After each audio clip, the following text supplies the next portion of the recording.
we had the honor of being here last year to talk about this. So that was in Charlotte. So we're glad to be back here at NC State to continue the conversation and to give you more of an update of where we are. I'm Seth, Hollar, affiliated with the NC State and the Mechanical Engineering Department. I'm Marshall Brain. I'm with the Electrical Engineering Department, and together we teach the Engineering Entrepreneurs Program here at NC State.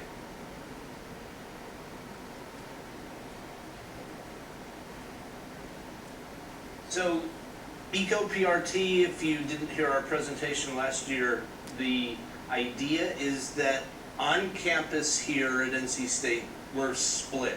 So you're on Centennial campus right now, there's main campus, and there's a bus system that exists to connect the two together. The problem with the bus system is it can take up to half an hour to get from this library over to the other library on main campus, depending on the traffic and the number of students and the bus schedule and all of that. So there is a transportation corridor reserved on the NC State Master Plan for a transit system.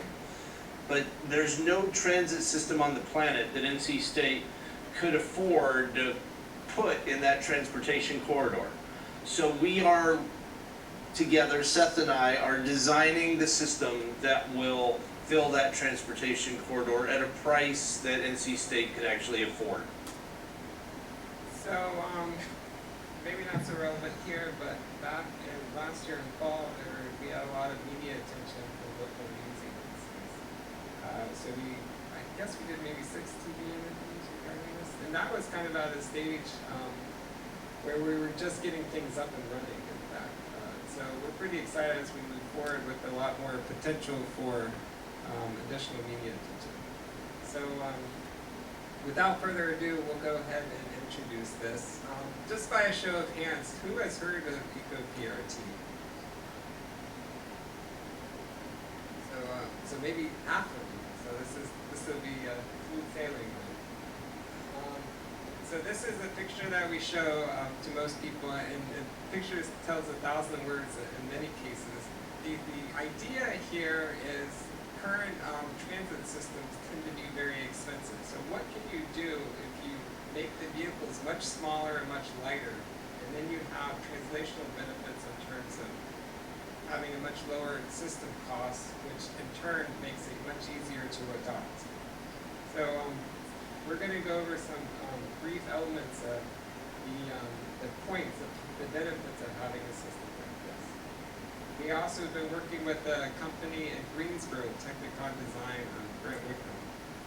They embed their engineers in T1 automotive design companies, and they did some work with us to put together kind of what they would see as a vision for the EcoPRT vehicle, which focuses on modularity, reducing the number of part counts to reduce overall cost of doing. So, key differentiators here. So let's say we were going to put a system in to the transportation corridor at NC State. The first thing that we have to have is a guideway or a track that's extremely low cost. So the design of this EcoPRT system has tried in all cases to lighten the infrastructure, and by doing that we have been able to create guideway designs that bring the cost down below $1 million a mile. So $1 million a mile sounds like a lot of money until you compare it to anything else on the market. So just a road, on flat road for even suburban neighborhoods costs millions of dollars a mile. Light rail track costs about $70 million a mile. Right now they're building subway track in New York that's $1 billion a mile. So $1 million a mile in the realm we're dealing with is an extremely low cost solution. Our solution is elevated, but we can also run the vehicles on the ground when that's appropriate. So, $1 million a mile, we didn't just make that up per se. We talked to Kimberly Horn, for example, an engineering design firm who's been able to validate that. And we've also talked to structural engineers who've also looked at the pricing of that. So for putting structures in the ground, that is in the ballpark. So what is the relationship between weight and build and load? So, and structure. So effectively what you're seeing here is just kind of a Mickey Mouse chart. Well, when you have a train or a bus or a light rail on some sort of supporting structure, you're going to have that, even in high frequency cases, train might come once every 5 minutes, once every 10 minutes. And if you take a sliver of that guideway, that guideway will see absolutely no load for a long period of time, and then over a period of a second or 2 seconds, it might see the load of 100,000 pounds or more. So if we think about this, that is very poor utilization of that section of track, because now you have to build it to withstand 100,000 pounds. So on average, it's holding virtually no weight at all. Look at kind of the eco-PRT or personal rapid transit mentality. Now you have much smaller vehicles that weigh 500 to 1,000 pounds. They run much more frequently, say every 2 seconds instead of every 5 or 10 minutes. So on average, they're holding something on the order of, it averages out to something less than 1,000 pounds, but you can understand that you're taking advantage, you're being much more efficient with that guide rate. And then the benefit of that is that you suddenly don't have to build to a 100,000 pound load per se. Yeah?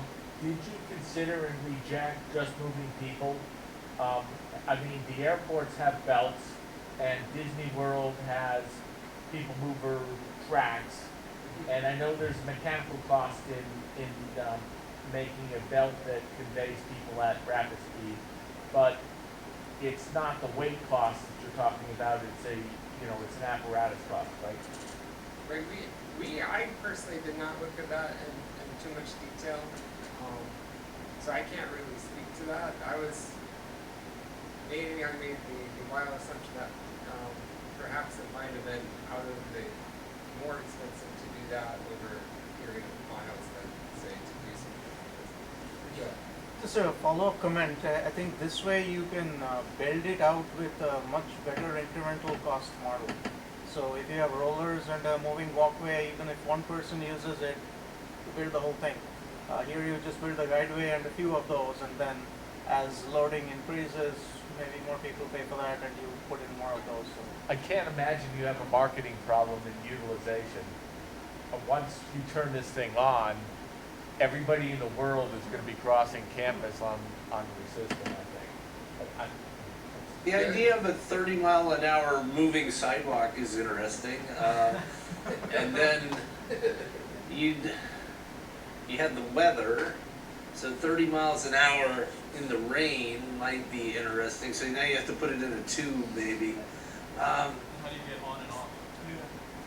You leap, maybe. I think You have sidewalks at different speeds, and you walk on from the side to the fast lane, and then you walk off. We're gonna reinvent this talk to.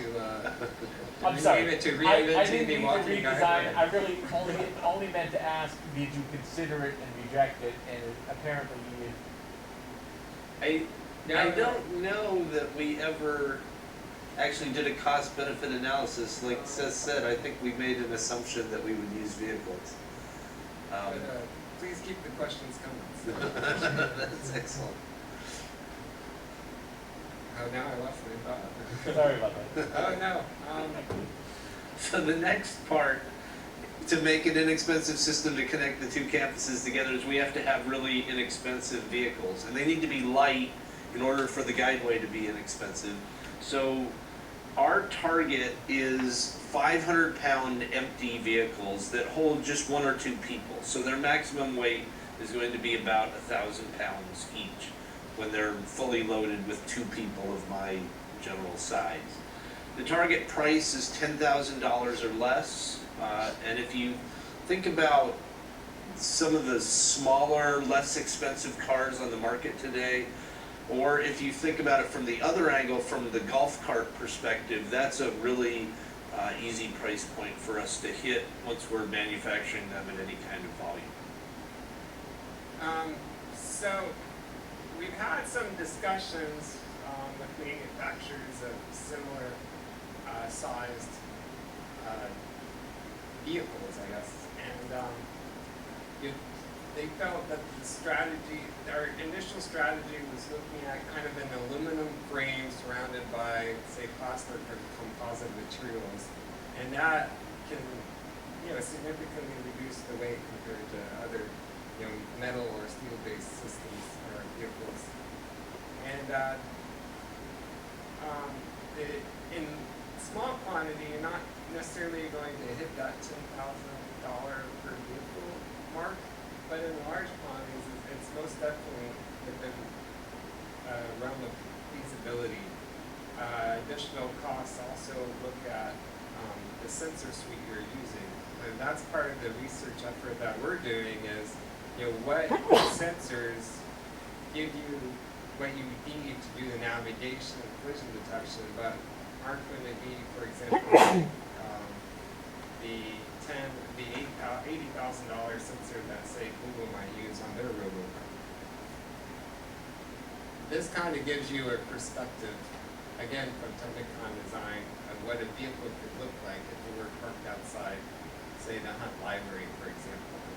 And this engenders kind of also the flexibility that EcoPRT has, and you can think of it a few ways. One is, you can think of having a system such that you have stations, big stations around campus. But you could also think of it as more of a lightweight Uber where you have your phone and it's able to come to you without there being a designated station per se. There we go. You have a question? I was going to ask if you plan on using these outside of rail, because the challenges with putting it out in the wild are much greater as far as navigation and detecting obstacles and stuff like that. Exactly. Whereas if you have them on rails, then it's one thing. As soon as you start having them walk past, extremely well dressed gentlemen with incredible looking beards, it suddenly becomes a whole other can of worms. Definitely, and there's we have stages of development where we go after the low-hanging fruit where they're more isolated, and then building it up to handle the more delicate situations that you're talking about. Just another picture, like I was saying before, calling with your cell phone in your area. So the third feature, if we're going to have this system on campus, is that it has to be a very small footprint and essentially no land use for the guideway. That's one of the things that gets it up in the air. But if you think about main campus, that's a built environment, and we're going to have to put the track in between buildings or along existing roads, above sidewalks, say, other situations like that. So the guideway for EcoPRT is sized for the vehicle, and the vehicles are only about 3 feet or 1 meter wide. So the guideway is going to be similarly about 1 meter wide, and that lets it go almost anywhere in any built urban environment. So, how many of you know that when they do planning for, say, light rail that runs on the ground, that you are simply not allowed to have electrical lines underneath the train? And the cost for moving electrical lines underneath a train can be significant. And one of the reasons that they do that is because if there's any rework that has to be done, no one wants to have to deal with digging underneath the train while they're fixing the electrical lines. So, but a light rail itself has a minimum turning radius. There's very little land available where you can reroute it if necessary. So this whole idea of flexibility comes into mind again. You're having the vehicles we're designing is for a 10 or 15 foot turning radius, much smaller form factor. So when you are designing it as a planner, you can choose the route that will minimize disruption in the area, and that's another cost-saving benefit.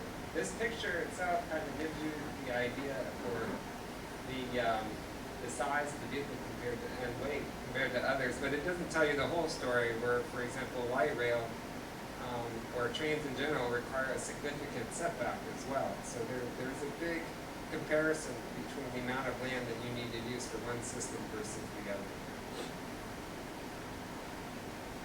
So in our name, EcoPRT, there are the three letters PRT, which stands for Personal Rapid Transit.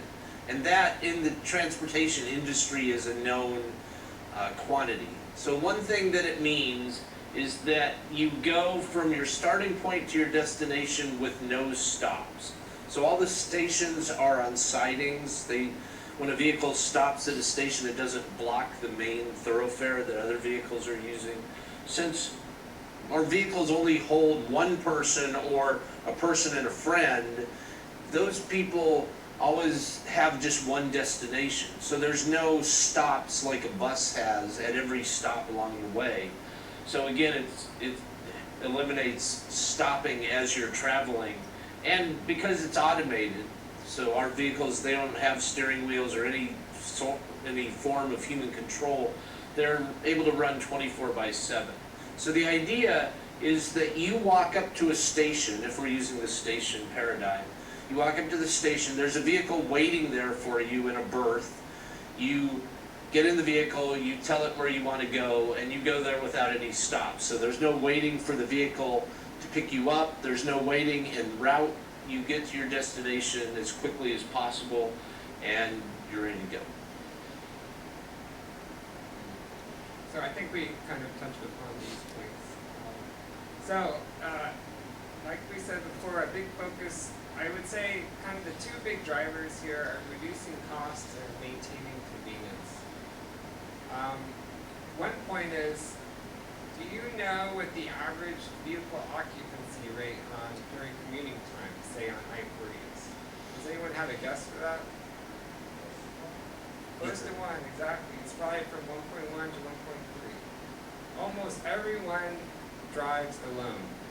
And so with that, you have to maintain an infrastructure that handles a 4,000 or 5,000 pound car with one person in it. And so the cost can be a lot there. What we're trying to do is reduce that infrastructure to the point where you can have a single vehicle where a lane might be 3 or 4 feet wide instead of 12 feet wide. And with these cost savings elements and maintaining that level of convenience, then you can get to the point where it can be cost competitive, say, with the regular automobile. The U.S. federal government, for tax purposes, what's the reimbursement rate for using your own car on business trips? Is it 50? It's 57 right now. 57 cents a month. So in doing our financials, the system that we've come up with is below 57 cents a mile for maintaining the infrastructure, building infrastructure, and the O&M costs of the vehicle as well. And given that, it has the opportunity for a for-profit enterprise funded by private industry, as opposed to where most public transit utilities are publicly subsidized.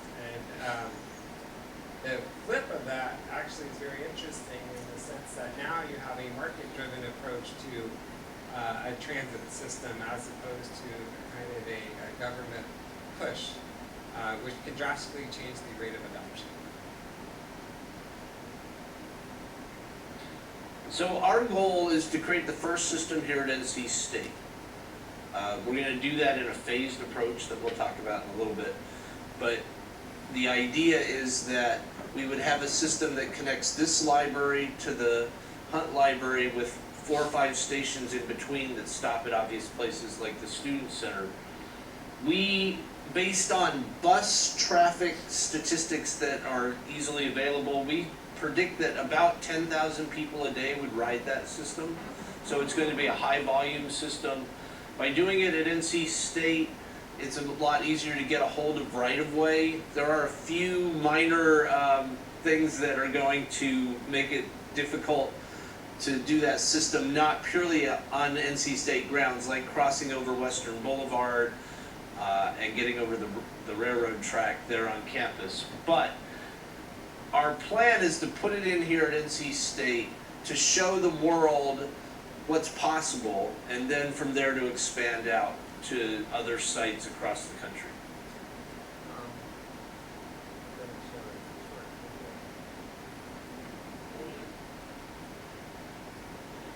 So this is a simulation. This is the parking structure outside near Hunt Library.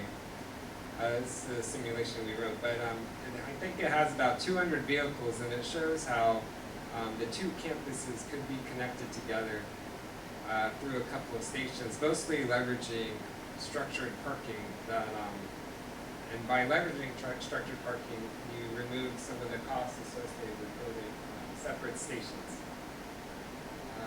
So if you had to imagine how the vehicles might operate, this could give you a good example. Here is a station of people getting on the vehicles and going somewhere.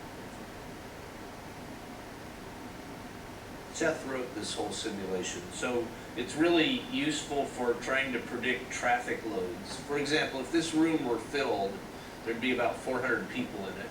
And if this room empties out and all those people wanted to get somewhere on campus over the course of 10 minutes, you have to think about how you're going to position enough vehicles to make that exit possible.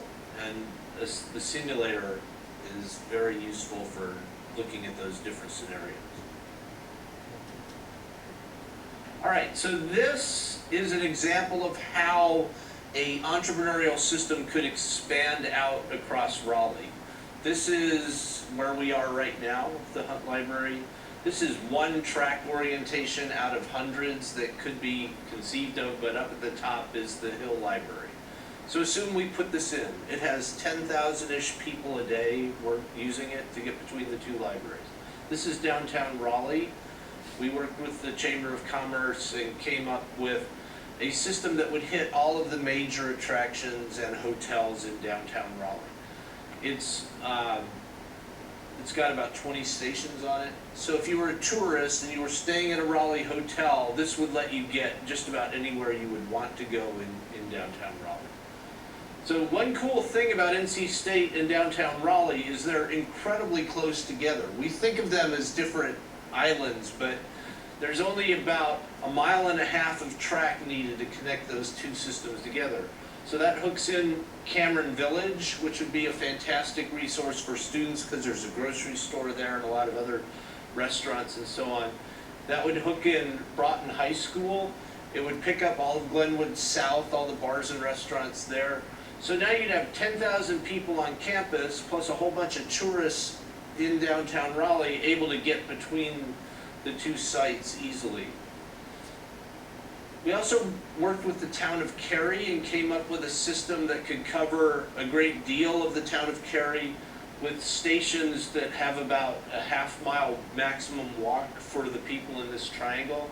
Up top is downtown Cary. Over in this direction, this is the Cary Town Center area of Raleigh. Then down here, this is where the Walmart and Wake Med are, and Waverly Place in Cary. So it's a good part of the Cary ecosystem. That again is not a very big system, and if you look at it in context, this is the NC State downtown region, Cary, and then we also talked with North Hills Mall about putting a system there because North Hills Mall has a couple different reasons for wanting to use a PRT system. So these are to scale. This is, how these things position. And then if you think about connecting these systems together, you can put in little pieces like 4 miles of track. You have to think about this in the context of the light rail system Raleigh's thinking about putting in. Light rail costs $70 million a mile. This system costs much, much less than that. So for $70 million, you could probably build this entire system, and that would be just 1 mile of light rail track. So you have a 4-mile connector to hook NC State to Cary, and then another 4-mile connector that connects up to North Hills Mall and Crabtree Valley Mall and all the hotels and restaurants that are up there. And now you have a system with tens of thousands of people able to get to dozens of very useful sites across the region. There's 2 hospitals, on this. There's a dozen major shopping centers and a whole bunch of minor shopping centers as well. There's all kinds of attractions and things to do and so on. So this would be an incredibly useful system to people who live in Raleigh. And then once you have that in place, you can easily imagine developers wanting to connect into that traffic basis. Yes? Does the track allow for single point of failure where a car goes down and stops 40,000 people from moving around? The whole thing about cars failing is a really good point. And there are different architectures you can use for the track that eliminate point problems like that. And there's also different approaches you can use to get cars off the track. So one of the things under active consideration is for one car to be able to just, you know, come up to another car and just push it to the next station and so on. So that, along with the whole emergency egress problem, which is what happens in a giant power failure that takes the whole thing offline, are problem categories that require a good bit of thought and that we've pondered and designed around for quite a while.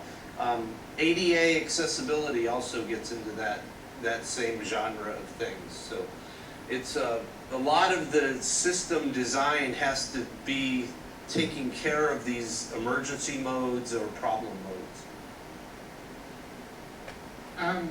So one thing, what we, as next steps, we've looked at what phases do we have to go through to go from where we are now to, say, putting a system on NC State. And we have a test track outside Engineering Building 3. And what we're shooting for is to do some sort of live public demonstration over the next 2 years that will move people around the oval on Centennial Campus or some variant of that path. So for phase 1, the oval has 20-foot wide sidewalks. It's relatively flat, and you can operate vehicles as some autonomous vehicles have been operated. For example, the Navia, in a way where they do operate with some mixed traffic. That would be the first step, and here's an example of one scenario of how a system would be in place. This would be at grade, so we wouldn't require any additional funding to raise vehicles above the ground. And as a video to show you how it might work.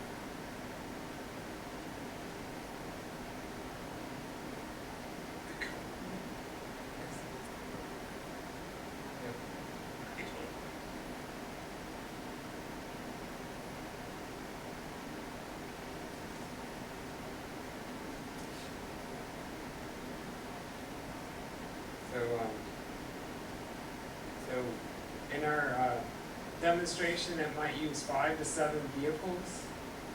We might be stationed in front of each of the engineering buildings as one scenario.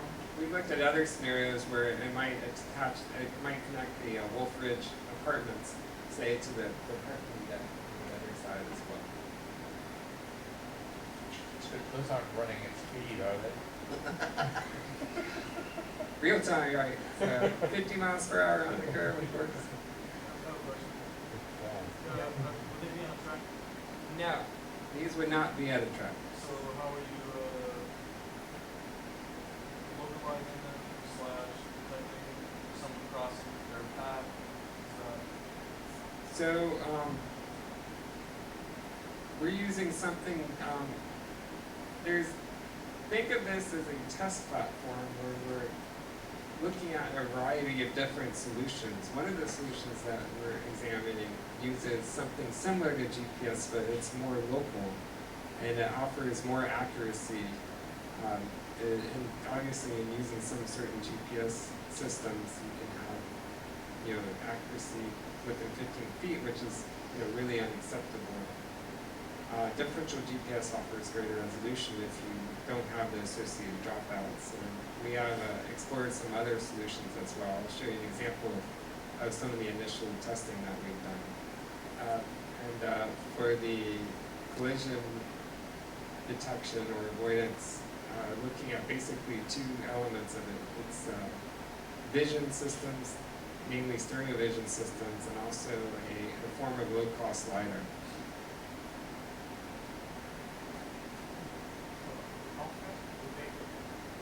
The vehicles are being designed to go 30 miles per hour, but they will not be going 30 miles per hour. No faster than, say, around 10 miles per hour. With that in mind, how far can they go before they have to stop and charge? 30 miles an hour? So we have probably in the 20 to 40 mile range. And we've had some initial discussions with the Freedom Center. Again, being a test platform, it offers a lot of opportunity for testing different aspects of it. And so we're exploring wireless charging with these systems as well. So once they park, they can be wireless charged. Further down the line, we'll look at dynamic charging as another element. So as they're moving, can they be recharged? So that was phase one. Phase one can be characterized as the initial demonstration of feasibility. It's doing it at grade, it shows it working. The next step would be have some element of elevated track as a phase two. Sure. Where's Gene's video? Oh, sorry. That's what I thought the cone was. I should. Thanks.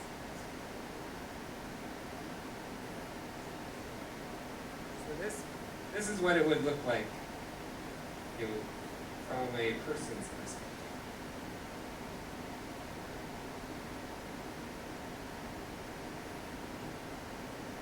These sidewalks, it's as though they were made for a test demonstration like this because they are 20 feet wide. These cars are a little not to scale. They're wider than they will be in reality. But the sidewalks are 20 feet wide, there's no curb breaks, there's no vehicular traffic crossing them or using them in any way, and it's about a half mile around the oval. So we're able to put in a system that is quite realistic without having to install any kind of barriers or guideway or anything. So we need for phase two to put up elevated track. So we've worked with the housing office here at NC State to try to find a place where elevated track would actually be useful to students. And this is one alignment that they've suggested. Having a station at Wolf Village and connecting over toward the dining hall and the other dorm area there on Dan Allen Drive. So this is about a half mile of track here. It has this nice feature of there being a parking deck right in the middle there that we can use as an intermediate stop to pick up people from the parking deck and take them over to that kind of entryway to main campus. So this is likely to be the first elevated track that we install at NC State. It's all on NC State property, so there's no right-of-way concerns. We're not crossing any public thoroughfare or railroad or anything to do that. An additional note for phase one is that we did receive funding from NC DOT, the North Carolina Department of Transportation, for $300,000 to move forward with phase one. So that's quite encouraging as we move along this line. So after phase two, the phase three would be ultimately connecting the two universities together. And while that's still a little bit of ways, and there's a lot of different scenarios to make that happen, I want to keep people in mind of our phased approach to move this forward. We'll be having a bake sale next week, and that'll kick off the fundraising drive for the phase three solution. Exactly. So this is the initial prototype one vehicle we built over a year ago, and that is the low cost, but highly precise wooden track that we built as well. The wooden track is behind Engineering Building 3, and it contains certain elements for testing. It includes a split and a turn, and it empties out into a parking lot for both on-road navigation and on-guideway navigation. You have to mentally imagine this done in steel and glass and 15 to 20 feet up in the air to fully understand what Seth and I have in our minds when we look at this. But this was, we're on a shoestring budget, and this was something that we could afford. And this is all student built. So we have teams of students who work on EcoPRT. There's 7 students this summer working on the Generation 2 prototype vehicle, for example. This took about a year for students to put together. This is our second prototype we're actively building. We use SolidWorks, and all the pieces that you see here are mostly are actual items that you can either make or build. This leverages, our first prototype used a steel frame, this one uses an aluminum frame. These are excited students happily at work today. I made sure to get pictures today of them welding elements together. What you see below is a LiDAR unit that they're also working on.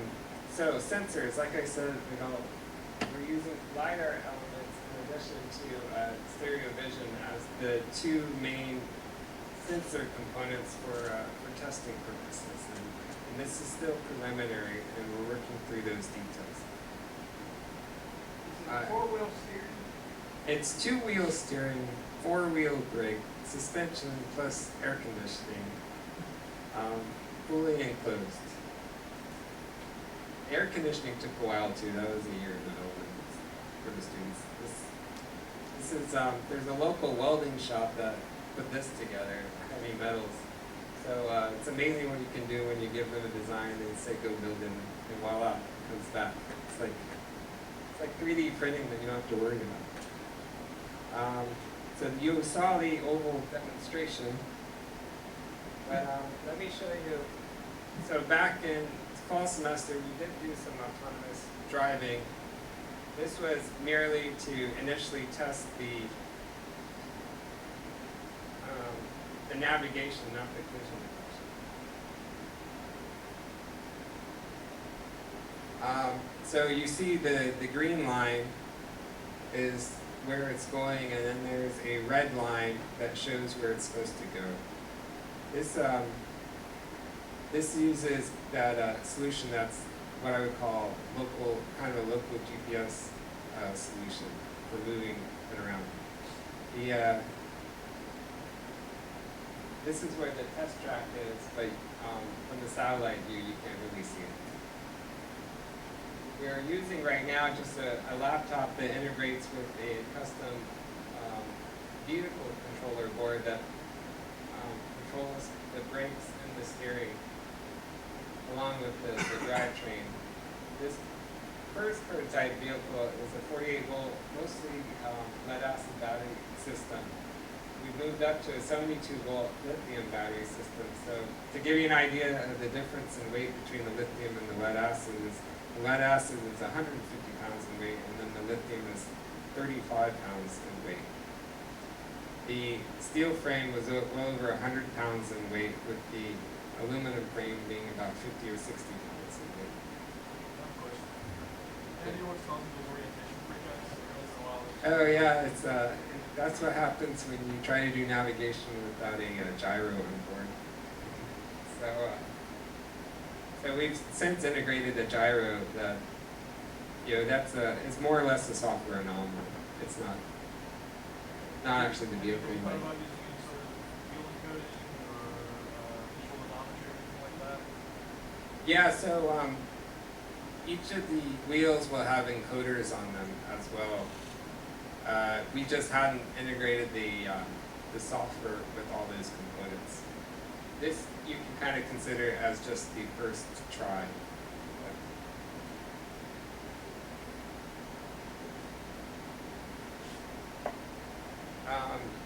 Just a brief history on our funding situation. we've received $300,000 from the NCDOT, another $30,000 IBM faculty grant. You know, are indebted to the extension grant within NC State for $10,000, and really how we got started was a lot of undergraduates doing this research for credit and undergraduate research grants. So we're applying for a $200,000 grant for RTD Keenan and also for additional funding. And again, this is getting to that point where we have the phase 1 demonstration and setting us up for looking for additional funding for the phase 2 onward. We have 2 minutes if we're going to be on schedule. So we might just ask if there's any other questions before we wrap up. Sure. So assuming phase 1 goes well, are you guys going to form a company out of this? Are you housed in the university, or what's the corporate or entity structure look like? We do plan to form a company and are working with the Office of Tech Transfer around that. Because that also lets us go out and seek venture capital, which would be a logical other funding source for this, and that process is underway right now. Rudra? I was just, you know, when there are merges or, you know, the coordination and scheduling function, what are you using? Is it some sort of an established algorithm, or is it something you came up with yourself? Is it secret? The simulation you saw handles the merges, and that's just something that we came up ourselves. We're working with students right now for the networking side of it, but that hasn't been tackled yet. And basically what you're talking about is kind of the coordination of the vehicles so that they don't run into each other, right? Yeah, so there's local, and then when you start joining up the tracks, there's some global, and keep the queues from building up. So I was wondering, you know, how much secret sauce has already gone in there. That's when we call you and ask you to meet with us separately. I'll be waiting, but maybe you'll have discovered some secret sauce by then already. We've made a number of contacts into the computer science department, so we're looking forward to help on all fronts. Yeah. Have you encountered any backlash about, you know, putting these little elevated platforms all over the place? And also, with that in mind, how often do you need one of those vertical pillars to elevate track? The pillars are at 50 or to 100 foot spacing, but probably 50 foot spacing would be normal. And on campus, we have gotten a huge amount of support for the idea and not a lot of pushback on, like, what you're talking about is. It's a bit of an eyesore. Yeah, well, it's known in the industry as view shed. So we don't know when we go out onto Hillsborough Street, say, or try to go over to Cameron Village, how much community pushback we'll get. But the hope is that if we can get it installed at NC State and it's up and everybody can see it, that helps to kind of set a level for everybody. You know, we take power lines for granted and so on. It might just fall into the background. I mean, roads Yeah. are an eyesore too. Yeah, power lines, roads, they're all just accepted as part of the landscape. But you know, if you took them away, then you would see kind of the drastic difference between what could be and what couldn't be, right? In the same way that we've reached out to the computer science department, there are folks in CHAS, the humanities and social sciences, who are very interested in how human beings form impressions and judgments and so on. So we're also working with CHAS on how to navigate that whole viewshed problem. It's a good point. Yeah. What's the arguments against making a retrofit package for a club car or something like that? There's conceptually, that is similar to what we're doing, except it's just wider. So as you make the guideway wider and wider, you make it less easily installed and heavier. So we decided to go with a very, like, less than 3 foot wide vehicle in order to lighten the system and to make it possible to put it in a lot more places. There are universities, I think MIT is one who, yeah, who were doing navigation in golf carts. And part of what we were focusing on is kind of being lightweight and restricting the size of the vehicle. In fact, one of our design criteria is determined by the width of our door in our lab being about 32.5 inches. So at least for our prototype, the vehicles are fairly narrow. And it also offers an element of differentiating yourself. Like if you want, like offering a completely different view of how we can move people around. You know, I think there's a lot of advantages to redefining the space that people are in. With the golf cart, you're kind of fixed with, you know, people sitting forward and then, you know, very much still in that kind of typical driver, you know, driving mentality. Here, the vehicles are people sitting tandem facing each other, and there's really no element of steering wheel or anything like that. So, And the environment.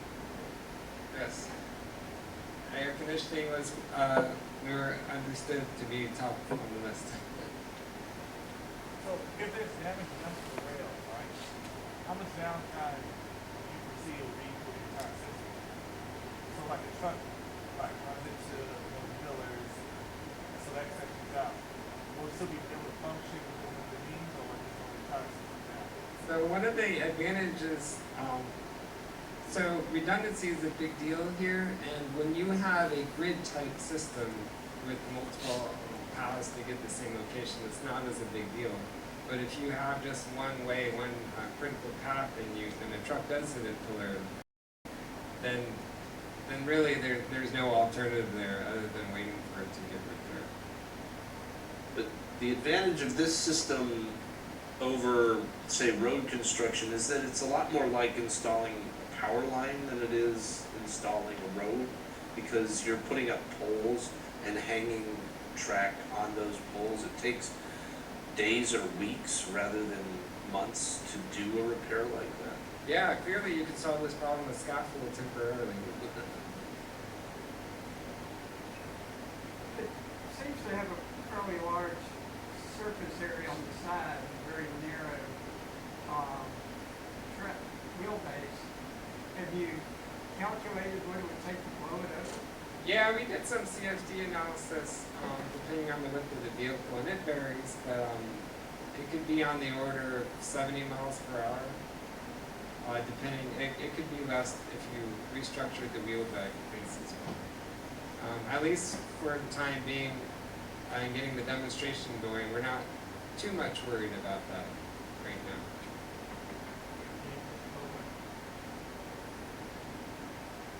Not the current prototype without me breaking my back, but I bet someone could. We could push this library over if we had a big enough force. The vehicle weight actually, almost all of the weight is within the first 2 feet off the ground. So it's pretty, heavy. It's pretty bottom heavy.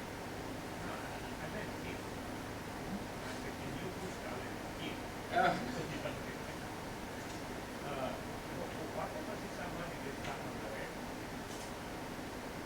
So one alternative is to just push the car off the rail with the car behind it, and that's part of the design.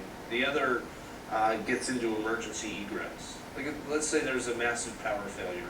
The vehicles all have batteries, so they probably can get back to their station. But if not, then you get into the same emergency egress kind of mentality that you have even with ski lifts. Like, if you think about ski lifts, they can shut down and leave hundreds of people stranded. So they have emergency egress plans for ski lifts, and that involves anything from ladders to ropes to bucket trucks to, so we have that same kind of planning that we're having to do. Yep, here comes the hook. I mean, I was just gonna get the next presentation up. All right. Okay, thank you so much.